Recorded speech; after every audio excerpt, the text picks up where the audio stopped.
আলু ভর্তা আমার খুব পছন্দের, কিন্তু জাপানে এখন শুকনা বা কাঁচামরিচ কিছুই পাওয়া যাচ্ছিল না। তাই আমি কাঁচামরিচ ছাড়াই আলু ভর্তা বানিয়ে ফেললাম। দুটো আলু সেদ্ধ করেছিলাম, আর অর্ধেক আমি ভাগ করে রেখে দিয়েছিলাম, কারণ পুরোটা একসাথে খেতে পারবো না।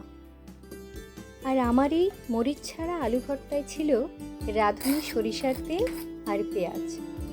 খেতে দুর্দান্ত হয়েছিল। এই ঘটনাটা আমাকে একটা কথা খুব মনে করিয়ে দেয়। সেটা হলো, মানুষের জীবনে আসলে সব ধরনের পরিস্থিতির সম্মুখীন হওয়া খুব দরকার, জীবনের মহত্ব খুঁজে পাওয়ার জন্য। এই নতুন দেশে থাকতে এই আলু ভর্তা যে কখনো আমাকে এভাবে খেতে হবে, সেটা আমি কখনোই ভাবিনি।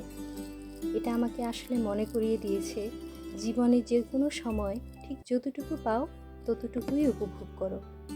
বাকি তৃপ্তি আর মনের শান্তি আল্লাহই দিয়ে দিবেন।